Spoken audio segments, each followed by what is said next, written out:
Hola queridos oyentes, esto es Iter Criminis y yo soy Ignacio Puig Carles. Los datos para la elaboración de este capítulo han sido sacados de páginas web y varios medios informativos online, donde a fecha de hoy siguen recogiendo las noticias a las que se refiere el capítulo. También decir que este capítulo está patrocinado por la asesoría jurídico-legal Legalis Consultores, legalisconsultores.es. Adapta tu negocio, empresa, página web a la legalidad.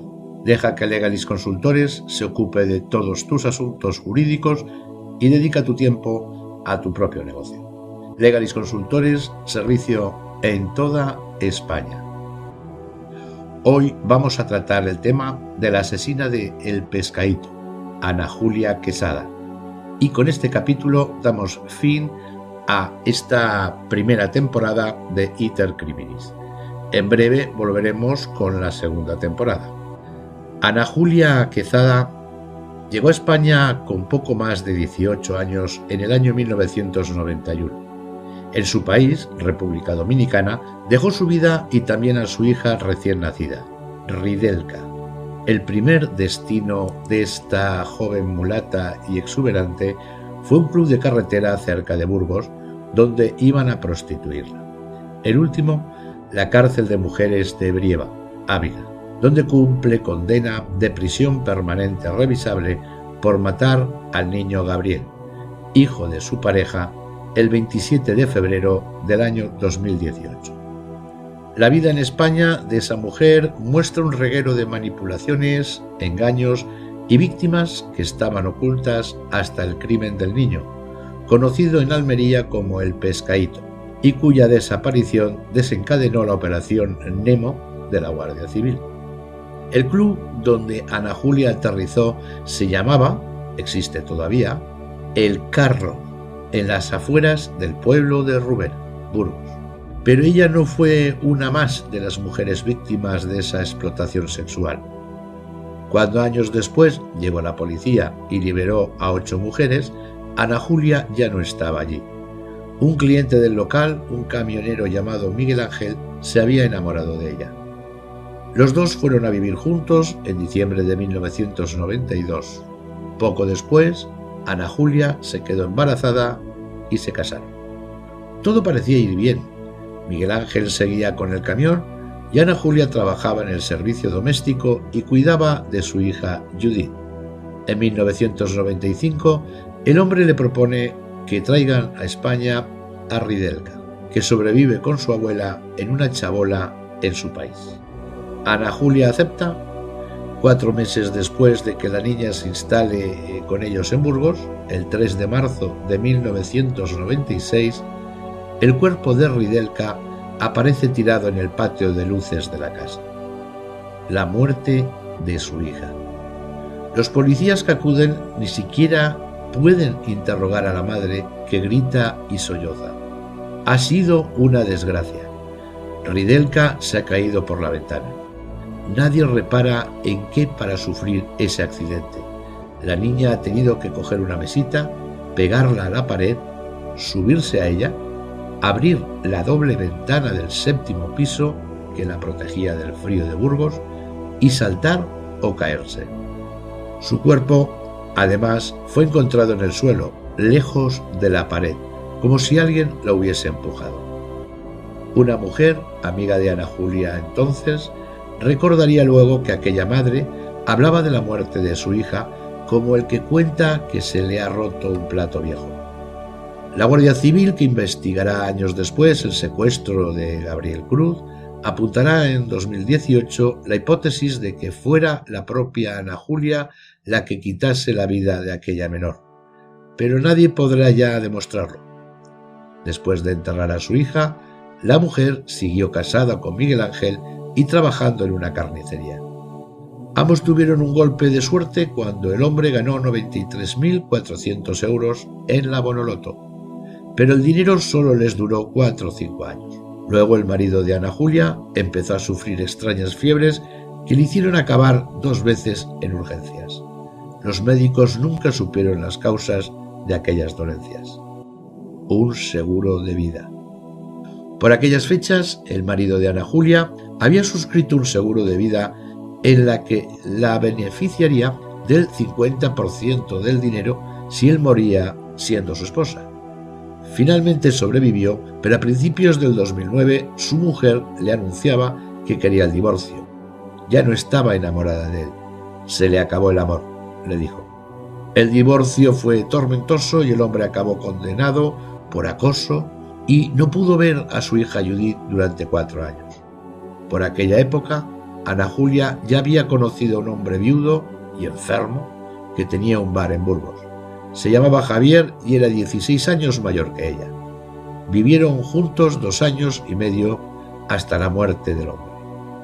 Él le compró una casa en la República Dominicana y puso un seguro de vida a nombre de ella, que cobró 35.000 euros cuando Javier falleció de cáncer, en diciembre del 2012. Los hijos de Javier evitaron que su padre se casara con Ana Julia antes de morir, pero no supieron, hasta tiempo después, que mientras él agonizaba en su cama del hospital, ella había conseguido que le firmara un crédito de 6.000 euros con los que aumentó el pecho en una clínica estética.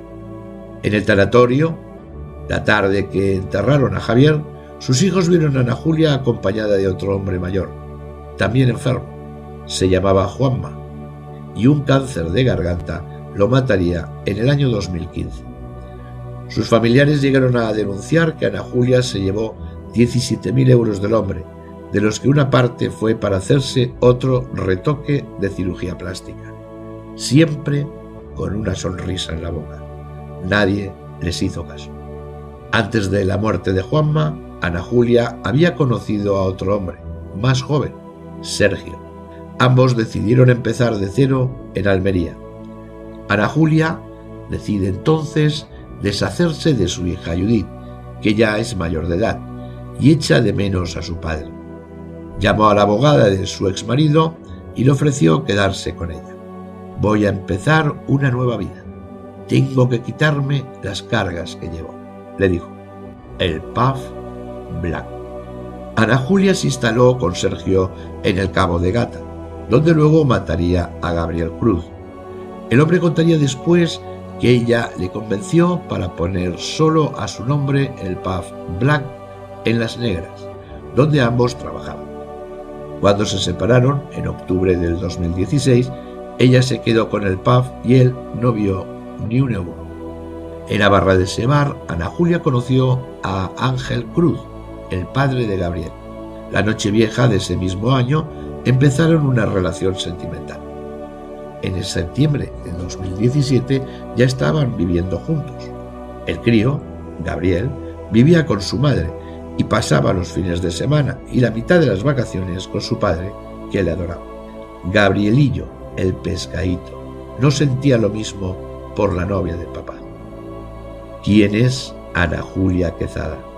Ana Julia es la persona que acabó con la vida de el pescadito, como lo llamaba su madre, Patricia Ramírez. Pero Ana Julia, en un arranque de cinismo, todavía es capaz de romper a llorar y niega que haya sido ella la que introdujera el cadáver del niño en el maletero de su coche. «Yo te quiero», grita pese a saberse acorralada.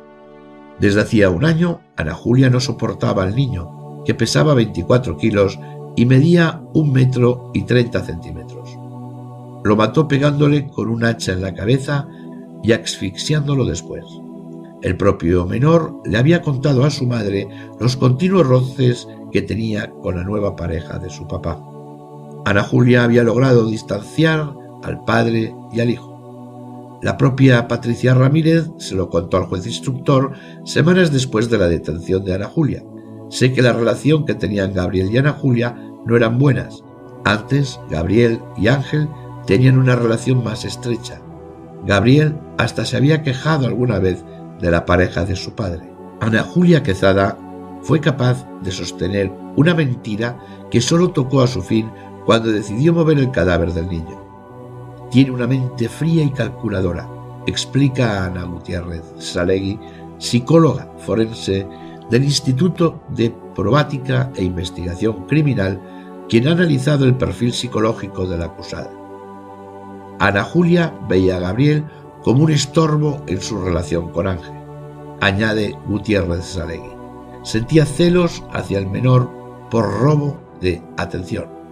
Unos celos enfermizos que la llevarían a odiar al niño. Ojalá no vuelva más.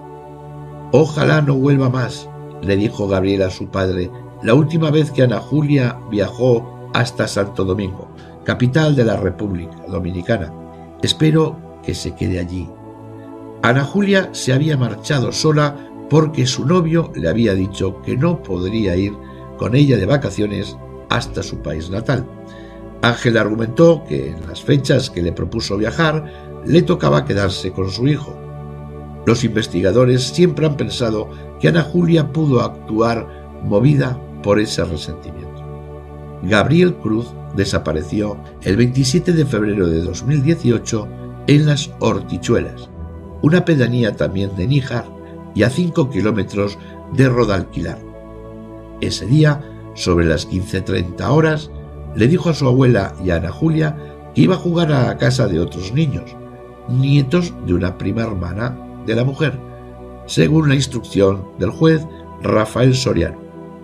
La acusada, en un acto o actuación reflexiva y meditada, se marchó tras él y lo convenció para que le acompañara a la casa de Rodalquilar, donde ella tenía que pintar. Una vez allí, Ana Julia agarró a un inocente y confiado Gabriel, lo golpeó de forma reiterada con violencia y con sus manos le tapó la nariz y la boca hasta asfixiarlo. Tras quitarle la vida al niño, Ana Julia cavó una fosa con una pala que había llevado días antes a aquella finca. Ana Julia desvistió al niño antes de enterrarlo. Guardó la ropa en una mochila. 6 días después, el 5 de marzo de 2018, cuando un amplio dispositivo ya buscaba al menor por cada rincón del Cabo de Gata, ella se subió a su coche con las prendas del menor, condujo hasta Retamar, El Toyo, una zona residencial de Almería, y las arrojó al interior de un contenedor de vidrio. Durante los 12 días de búsqueda, Ana Julia convivió con los familiares del niño en la casa de la abuela del menor, la vivienda de Las Hortichuelas, a donde nunca volvió Gabriel. Se convirtió en el punto de encuentro de los seres queridos del niño. Ana Julia en ocasiones se mostraba ausente, en otras activa y dicharachera. Era capaz de pasarse horas tumbada en una cama, sola, mirando el móvil y a su vez tratando de consolar a la abuela del niño. Tranquila, Carmen, Gabrielillo va a aparecer. Hoy va a aparecer. Le vamos a dar una Coca-Cola. Gabriel sabía vestirse solo. Cuando aún no había aparecido el cadáver, Ana Julia Quezada participó en una entrevista en la radio pública gallega. Entre sollozos dijo: «Estamos destrozados. Ya no sabemos qué hacer. Nos estamos volviendo locos». En aquella entrevista llegó a hablar sobre el menor en pasado, para luego corregir: «Era un niño muy responsable. Es un niño muy responsable». La mentira seguía, pero Ana Julia había cometido un error. Fue el 3 de marzo, 4 días después de su desaparición, en un intento por dirigir las sospechas a un antiguo novio que residía en Las Negras, a 3 kilómetros de Las Hortichuelas, dejó una camiseta seca y planchada en una zona que ya había sido rastreada. Ella contó que era la camiseta que llevaba a Gabriel cuando se le perdió el rastro. «Yo lo vestí», explicó a los investigadores. Ese día la madre del niño comenzó a desconfiar de la presunta asesina. Cuando dijo que era de Gabriel, me hizo sospechar mucho. Dijo que le había vestido ella, pero el niño se vestía solo. Tenía 8 años. Muy pronto, los investigadores de la UCO de la Guardia Civil, que buscaban al niño Gabriel Cruz, desde el 28 de febrero de 2018, pusieron sus ojos sobre Ana Julia Quezada. Era la pareja del padre del crío y la última persona que lo había visto antes de que desapareciera a la puerta de la casa de la abuela en Las Hortichuelas. Las primeras averiguaciones sobre su vida anterior desde los años 90 en Burgos, les hicieron ampliar ese foco. En cuanto vimos el lugar de la desaparición, tan aislado, ya pensamos en alguien cercano, del entorno más próximo, como el responsable. Subrayan fuentes de la investigación.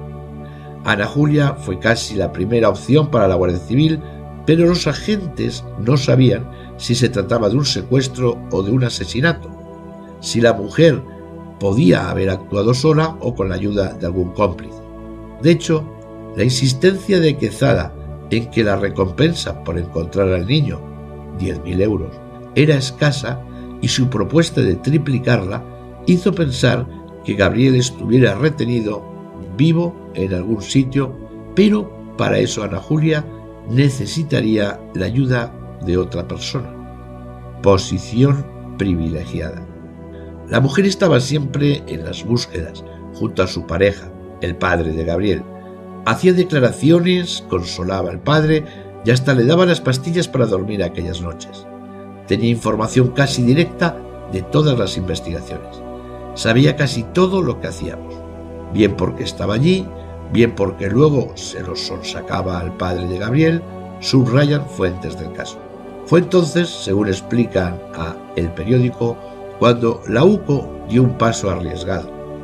Decidimos utilizar esa posición privilegiada que ella pensaba que tenía y empezamos a hacerle llegar mensajes falsos sobre lo que estábamos buscando para intoxicarla, para obligarla a que se moviera y diera un paso en falso. En esa estrategia fue clave un allegado a la familia de Gabriel que colaboró en todo momento con la Guardia Civil. Ese hombre conocedor de las sospechas sobre Ana Julia Quezada recibía los mensajes de los investigadores que trasladaba luego al padre del niño, entonces desaparecido, y también a Ana Julia. En algunas ocasiones fue incluso el padre del niño que comenzó a sospechar del comportamiento de su pareja, el que luego se los hacía llegar a Ana Julia, que no se separaba de él en aquellos días angustiosos. A través de esa cadena se le hacían llegar a la sospechosa datos falsos de forma sutil, recuerda uno de los investigadores. Por ejemplo, Ana Julia se enteró de esta forma que ella creía confidencial y secreta de que la búsqueda no iba bien, que no se encontraba ni una huella de Gabriel y que eso no cuadraba con el ataque de un pederasta o un secuestrador, de forma que los guardias civiles apuntaban más bien a alguien cercano. Mover a Ana Julia.